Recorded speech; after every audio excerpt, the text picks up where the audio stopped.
नमस्कार दोस्तों, मोहित स्टडी आई के सेंटर में आपका स्वागत है। आज हम सीटेट जुलाई 2025 के संबंध में जो है कुछ बातचीत करेंगे कि इस एग्ज़ाम्स को जो है किस तरीके से निकाला जाता है, कैसे जो है आप इस एग्ज़ाम्स को क्वालिफाई कर सकते हैं, इस एग्ज़ाम्स का जो है पैटर्न क्या है, इसका सिलेबस डिस्कशन के बारे में जानेंगे और 130 नंबर आप कैसे जो है ला सकते हैं। इस जो है सारी चीज़ों पे जो है आज हम यहाँ पे चर्चा करेंगे। ठीक है, एग्ज़ाम्स की तैयारी आप कैसे करते हैं, तो आइए देखते हैं क्या क्या है इसमें और आपको कैसे तैयारी करना है। सारी चीज़ों को जो है एक साथ जो है समझते हुए चलेंगे।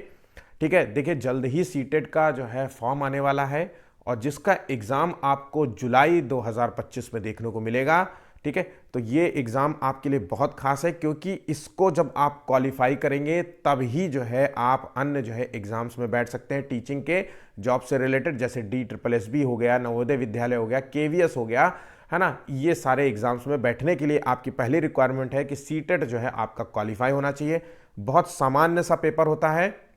अभी हाल ही में जो पेपर हुआ है दिसंबर में, है ना, तो बहुत सारे बच्चे तो उस एग्ज़ाम्स को तो क्वालिफाई कर लिए होंगे, लेकिन बहुत सारे बच्चे जिन्होंने क्वालिफाई नहीं किया है उनको अभी निराश होने की ज़रूरत नहीं है। उनके लिए अच्छा मौका है कि एक बार और जो है अच्छी तरीके से मेरे बताए गाइडेंस पे जो है चले, या फिर किसी और जिस भी टीचर को आप फॉलो करना पसंद करते हैं उसको फॉलो करिए, लेकिन जो भी वो बताए बेसिक से, मतलब बेसिक्स बेस से चलिए, शुरुआत से जैसे वो कह रहा है वैसे ही फॉलो करिए और अंत तक चलिए उसके साथ। ठीक है, आप 101% सीटेट का एग्जाम क्वालिफाई करेंगे।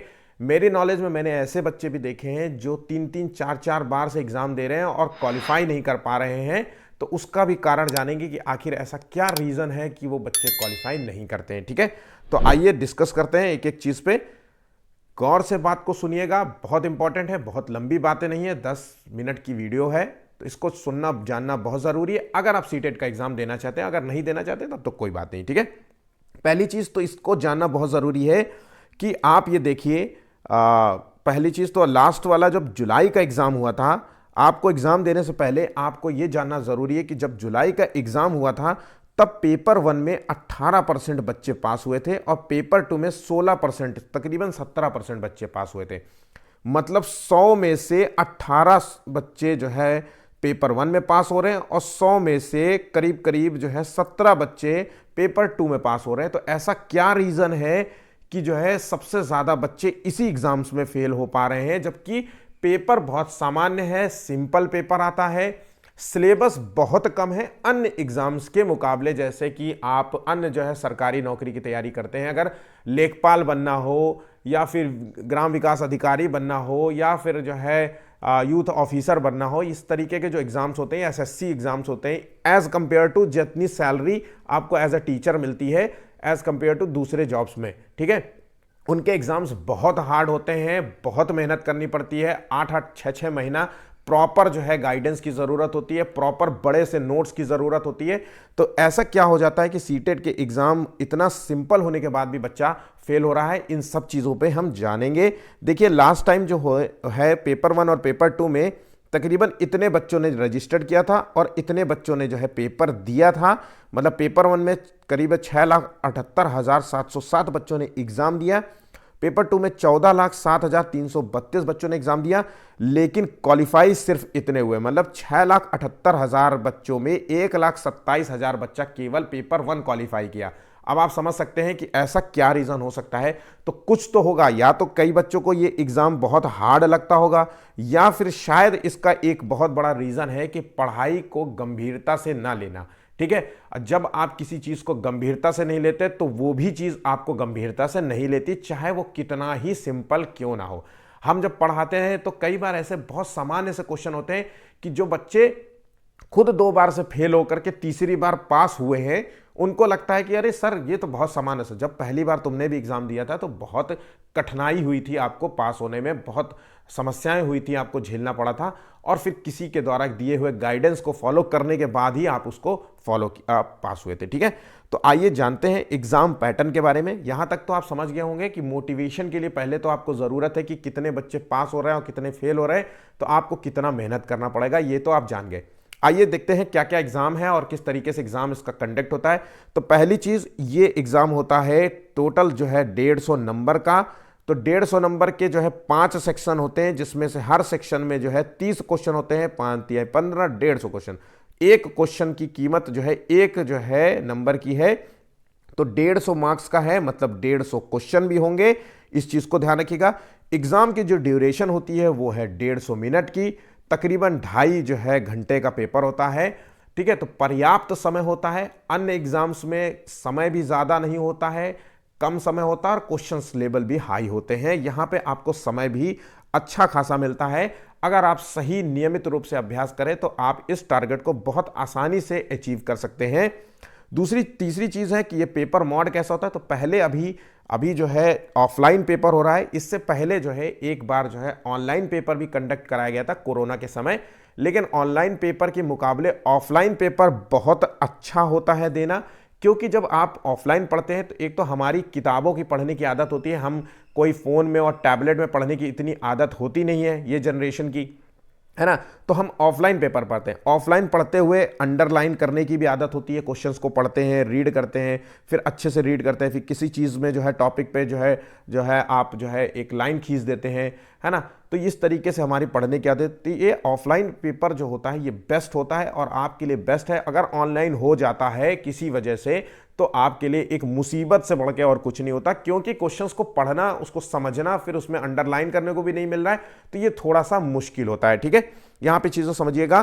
तो ऑफलाइन पेपर होगा, पहले भी होता है, अभी होगा और आगे भी होगा ऑफलाइन, क्योंकि ऑनलाइन कंडक्ट सीबीएसई ऑनलाइन करा ही नहीं पा रहा है। इनको सेंटर नहीं मिल रहा है, इनको कंप्यूटर नहीं मिल रहा है, इनको सर्वर की समस्या हो रही है। तो बहुत सारी समस्याएं ये पहले ऑलरेडी झेल चुके हैं, अब इनके बस का बिल्कुल भी नहीं है। ठीक है, तो सीटेड अब ऑफलाइन ही होगा हमेशा, ये बात याद रखिएगा।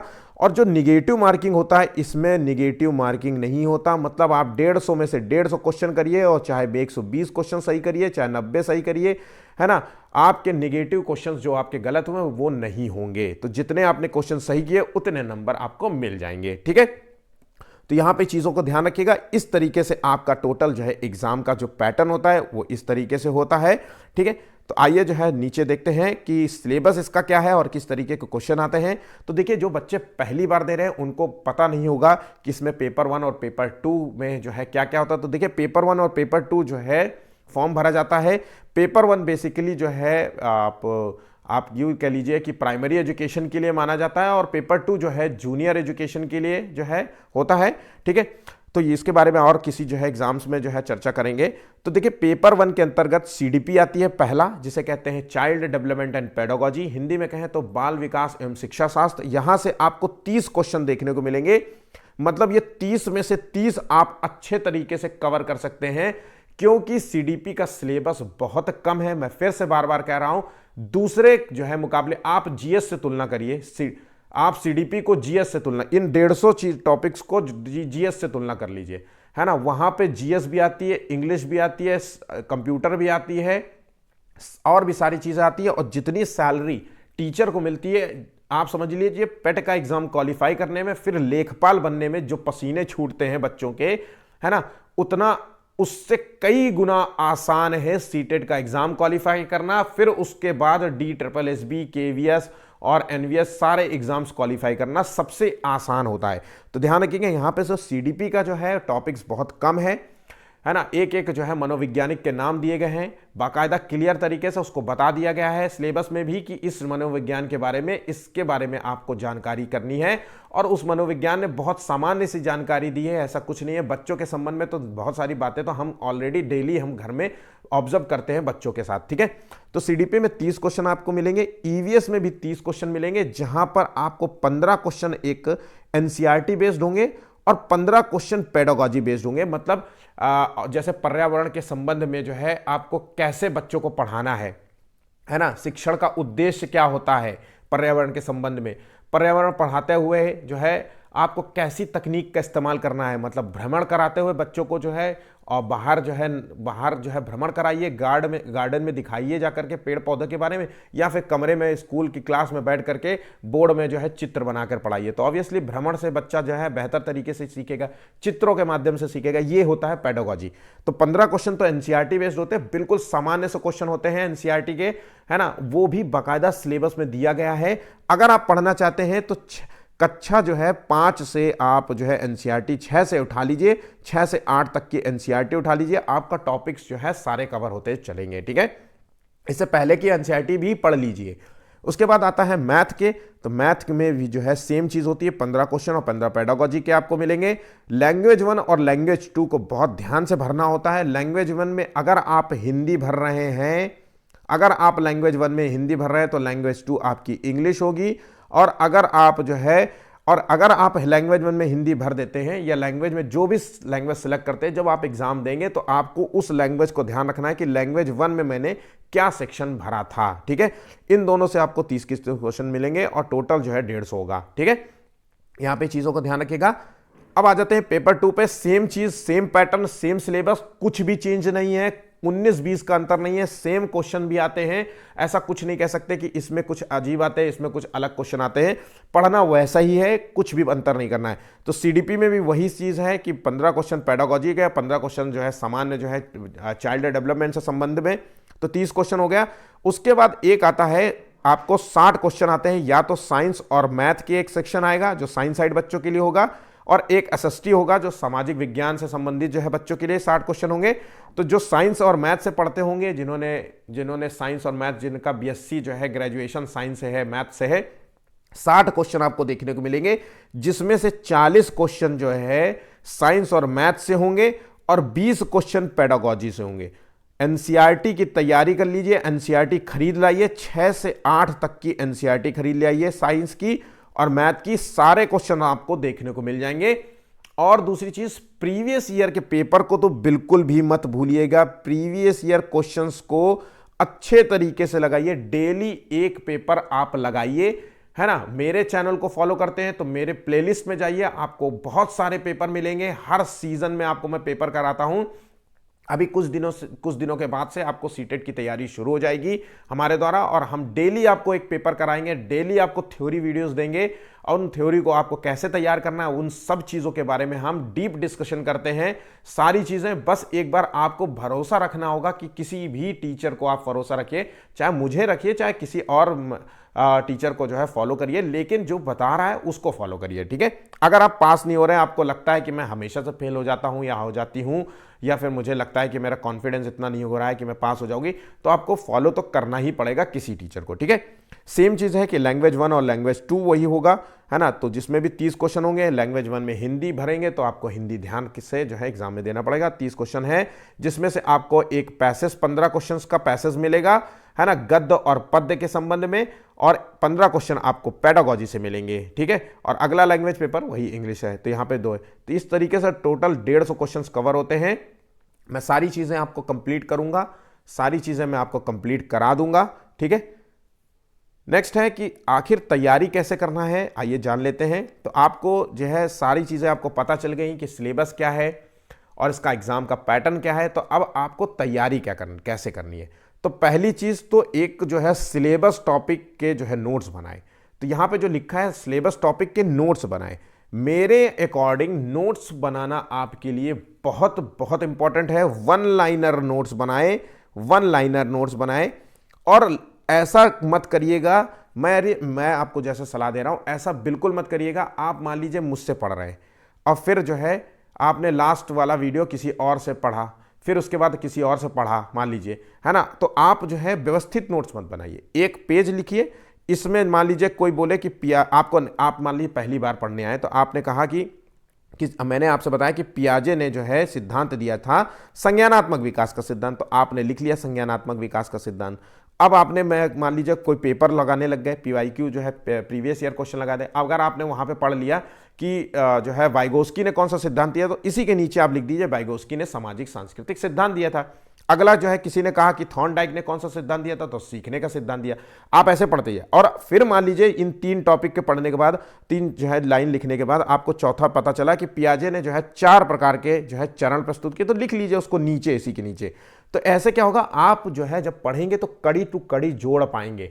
ठीक है, इससे क्या होगा, हम यहाँ पे यही चीज पढ़ाते हैं कि बच्चे के जो है बौद्धिक क्षमता का विकास कैसे करना है, इसी तरीके से आपका विकास होगा, इसी तरीके से आप चीजों को जो है जोड़ पाएंगे। अगर एक पेज में लिख लोगे पियाजे और एक पेज में वाइगोत्स्की, तो आपको जो है कंफ्यूजन होगा, है ना। कंफ्यूजन तो होगा अभी भी, लेकिन मेरा मानना है कि आप बहुत अच्छे तरीके से उसमें एकाग्र रूप से पढ़ पाएंगे, समझ पाएंगे कि यार पियाजे ने जो है ये कहां पे कौन सा लिंक हो रहा है। ठीक है, अगर नोट्स के माध्यम से आप पढ़ रहे हैं तो नोट्स को तो एक प्रॉपर वे में बनाइए।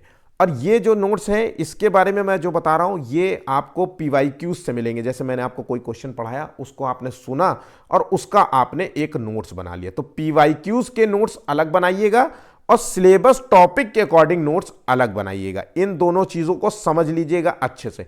तो ये वन लाइनर नोट्स हैं और ये एक प्रॉपर नोट्स बनाना है आपको, प्रॉपर नोट्स। ठीक है, तो यहां पे चीजें समझ गए होंगे। सिलेबस आप इंटरनेट पे जाइए, सीटेट का सिलेबस निकालिए, उसका प्रिंट आउट लीजिए और प्रिंट आउट लेकर के अपने वॉल पे चिपका लीजिए और हर एक टॉपिक को टिक मारते जाइए कि ये टॉपिक कवर हुआ है कि नहीं, सर ने ये टॉपिक कवर कराया है कि नहीं, सर ने ये टॉपिक कवर कराया है कि नहीं, है ना। और एक एक टॉपिक को जब कवर हो जाएगा तो रिवीजन करते जाइए, डेली रिवीजन करिए, डेली पढ़िए, डेली रिवीजन करिए। वक्त कम मिलता है आप लोगों को। देखिए फरवरी में एग्जाम आएगा और जब फॉर्म आएगा तो आप इतना तो ढिलाई रखेंगे ही रखेंगे कि जो है अरे मैं पढ़ लूंगा, अरे मैं पढ़ लूंगा। ये आदत जो होगा यही आपको डुबा देती है। ठीक है, नौकरी पाना बहुत मुश्किल है आज के समय में। और मैं आप सभी लड़कियों से एक रिक्वेस्ट करना चाहूँगा, मैं आप लोगों से कहूँगा कि अगर आप लड़की हैं, लड़का हो या लड़की हो, खैर वो बात नहीं है, लेकिन मैं आप गर्ल्स को मैं अपनी तरफ से ये कहूँगा कि आप लोग अच्छे तरीके से मेहनत कर लीजिए। जीवन में आपको नौकरी आप करेंगे तो जो आपको इज्जत और आपको मिलेगी वो और कहीं चीज़ में नहीं है। बाकी आप नहीं करोगे तो घर में बेलन चलाने के अलावा आपके पास और कोई रास्ता नहीं बचेगा। तो मेरा बस यही कहना है कि पढ़ो, अच्छे से पढ़ो। और भाई लड़कों लोग, आप लोग तो बिल्कुल डट जाओ, उसको तो बिल्कुल भी छोड़िएगा नहीं, क्योंकि जीवन में आपके पास अगर जॉब नहीं है तो आपको कोई भी इम्पोर्टेंस नहीं देगा, कोई भी आपकी इज्जत नहीं करेगा, कोई आपकी बात नहीं सुनेगा, कोई भी कहीं पे भी आपका सम्मान नहीं होने वाला। इसलिए इस बात को बहुत अच्छे गहराई से समझ लीजिए। किसी भी रूप में अपने को जितना मेहनत हो सकता है उतना करिए। मतलब आपके पास और कोई काम नहीं है पढ़ने के अलावा, तो आपको 8 घंटे की स्टडी बहुत अच्छे तरीके से करनी होगी। ठीक है, आइए जो है टॉपिक से नहीं भटकते हैं, फिर आगे जो है डिस्कस करेंगे।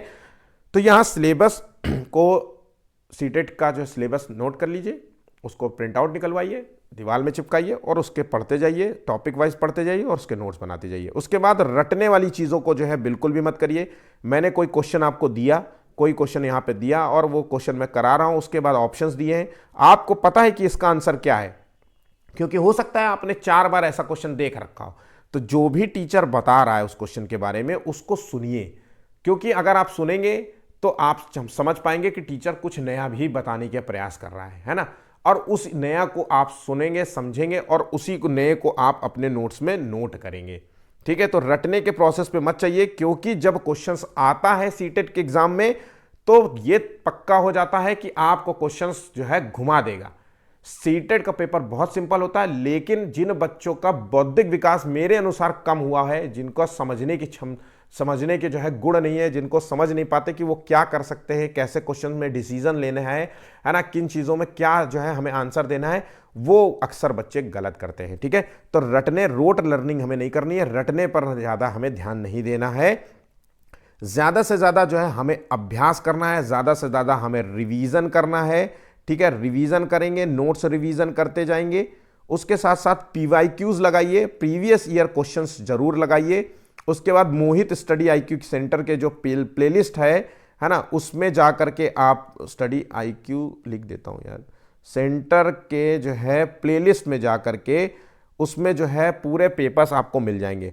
रही बात अब ग्रामर की, तो देखिए इसमें ग्रामर बहुत कम आती है, इसमें ग्रामर बहुत कम आती है, और ये ग्रामर सिर्फ आपको यूज होती है हिंदी और इंग्लिश के सेक्शन में, लैंग्वेज 1 और लैंग्वेज 2 में, और वहां पे भी जब पैसेज आता है तो पैसेज में मान लीजिए कोई शब्द दिया गया है, उस शब्द का जो है मान लीजिए तद्भव तत्सम पूछ लेगा, उस शब्द का जो है आपसे पूछ लेगा उस शब्द का विलोम बताइए, उस शब्द का उपसर्ग और प्रत्यय बताइए, उस शब्द का पर्यायवाची बताइए। तो ये आपसे क्वेश्चन, आपको 1 से 2 क्वेश्चन 101% तो देखने को मिलेंगे। तो ग्रामर वाले पोर्शन को भी पढ़ते जाइए डेली, 2-3 दिन बाद जो है 1-2 दिन में कभी कभी जब भी हो विलोम शब्द पढ़ लिए, है ना। एक आप जो है ग्रामर की कोई भी किताब खरीद लीजिए और विलोम शब्द पढ़ लिया, फिर एक दिन जो है आपने देखा तो आपने तद्भव तत्सम पढ़ लिया। तो ऐसे जो है पढ़ते जरूर जाइए, ठीक है। तो प्रॉपर आपको 2-3 महीने मिलता है जो अच्छे तैयारी करने के लिए, तो उसमें आपको बहुत अच्छे तरीके से ग्रामर तैयार हो जाती है, ठीक है। ज्यादा सिलेबस नहीं होता ग्रामर में, 2 गिने चुने 4-5 चीजों से आपसे क्वेश्चंस पूछता है, ठीक है। नेक्स्ट देखते हैं क्या है। तो देखिए पहली चीज तो आपको पेपर्स कहां से लगाने। तो एक तो पेपर वो हो गया जो मोहित स्टडी IQ सेंटर से जो है आप लगा सकते हैं, है ना। तो एक तो यहां से आप लगा सकते हैं पेपर, यहां की प्लेलिस्ट में जाइए और यहां पे पेपर आपको जो दिया है उसको लगाइए। नेक्स्ट पॉइंट है कि आप जो है सीटेट की साइट में जाइए, seated.nic.in, ये ऑफिशियल वेबसाइट है। यहां पे सीटेट की ऑलरेडी जो है वेबसाइट ऑफिशियल है, और इस साइट पे जाएंगे तो सबसे जैसे ही साइट का जो पेज खुलेगा उस पेज को नीचे स्क्रॉल करेंगे तो आप देखिए यहां पे सारी चीजें आपको इंपॉर्टेंट लिंक्स मिलेगी, डुप्लीकेट मार्कशीट और सर्टिफिकेट और रिजल्ट और क्वेश्चन पेपर। तो यहां पे देखिए क्वेश्चन पेपर के संबंध में ऑलरेडी आपको दिया गया है। तो यहां से आप क्वेश्चन पेपर पे जब आप क्लिक करेंगे तो आप जो है एक नया जो है लिंक पाएंगे, वो है ये। जैसे आप क्लिक करेंगे तो उसका अगला जो इंटरफेस खुलेगा वो यही होगा। देखिए प्रीवियस ईयर क्वेश्चन पेपर, जो क्वेश्चन पेपर जनवरी 2024, क्वेश्चन पेपर अगस्त 2023, क्वेश्चन पेपर दिसंबर 2022 और क्वेश्चन पेपर दिसंबर 2021। तो सारा आपको यहाँ पे पेपर जनवरी और दिसंबर को जो है यहाँ पे हुआ था, यहाँ पे दिसंबर और अगस्त में हुआ था, यहाँ पे जनवरी का जो है पेपर 2024 का सारा पेपर आपको यहाँ पे देखने को मिले। इन सारे क्वेश्चंस को अच्छे तरीके से लगाइए और जो है जो भी टीचर से आप पढ़ना पसंद करते हैं उस टीचर को जो है फॉलो करिए, उनके जो है पढ़ाए हुए नोट्स पढ़िए, ठीक है। और इसी तरीके से आपको जो है अच्छे तरीके से तैयारी करनी होगी। और भी इसमें ज़्यादा कुछ नहीं है, जो मैंने आपको बताया कि सीटेट का क्वालिफाई होना आपके लिए बहुत ज़रूरी है अगर आप टीचर बनना चाहते हैं और किसी भी एग्ज़ाम्स को आप देने की चाह रखते हैं। अगर आप पेट का एग्ज़ाम हो गया, है ना, UPSC हो गया, UPSC तो खैर बहुत बड़ा है, UPPSC हो गया, UPSSC हो गया, है ना, लेखपाल का एग्ज़ाम होगा, पेट से ही क्वालिफाई करेंगे तो अब लेखपाल का एग्ज़ाम दे पाएंगे। जिस तरीके से सीटेट का एग्ज़ाम देंगे तभी आप DSSB का एग्ज़ाम दे पाएंगे, ठीक है। तो इसी तरीके से जब आप पेट क्वालिफाई करेंगे, और पेट का फॉर्म भरता है 25 लाख बच्चा, जो कम से कम ना कई वर्षों से दिल्ली, मुखर्जी नगर में, इलाहाबाद में बसा हुआ है और कई वर्षों से तैयारी कर रहा है, तो वो बच्चा जो है एग्ज़ाम देगा और कंपटीशन वे बहुत हाई होता है। वहाँ पे क्वालिफाई होना और पास होना बहुत मुश्किल होता है, वैकेंसियाँ बहुत कम होती हैं, बहुत कम आती हैं। और यहाँ पर तो बच्चा 25 लाख बच्चा फॉर्म भर रहा है, 3 लाख बच्चा क्वालिफाई कर रहा है टोटल, और इन 3 लाख बच्चे को DSSB जैसे एग्ज़ाम्स देने हैं, KVS का एग्ज़ाम देना है ना, और ये क्या बोलते हैं नवोदय विद्यालय का एग्ज़ाम देना है, ऐसे एग्ज़ाम्स देने। इसमें से 3 लाख में से तो 50,000 और छांट दो, है ना, और 50,000 वो होंगे जो सिंसियर ही नहीं होंगे, बिल्कुल किसी कारण से बस गलती नुआस पास हो जाएंगे। 2 लाख बच्चा केवल आपको इन एग्ज़ाम्स में बैठता हुआ मिलेगा। अब बताइए 2 लाख बच्चे में आपको नौकरी मिलना कितना मुश्किल होगा, जहां पे आपको हर एक सेक्शन में नौकरी मिलती है। मतलब कोई मैथ के लिए भर रहा है तो कोई आर्ट के लिए भर रहा है तो कोई साइंस के लिए भर रहा है, यहाँ पे भी ये भी चीज़ है। तो यहाँ पे पास होना आपके लिए बहुत आसान है। सैलरी बहुत अच्छी होती है, बहुत हाई सैलरी होती है, रेस्पेक्टेड जॉब है, बहुत कम समय में जो है आप इन नौकरी को प्राप्त कर सकते हैं, ठीक है। तो इन तरीके से जो है आप फॉलो करिए। अभी के लिए आप मेरे प्लेलिस्ट में जाइए, पेपर्स लगाइए, जो भी मैं आपको करा रहा हूँ उस सबको जो है आप ज़रूर देखिए, ठीक है। अभी के लिए बस इतना ही है, धन्यवाद। प्लीज़ वीडियो को लाइक ज़रूर कर लीजिएगा।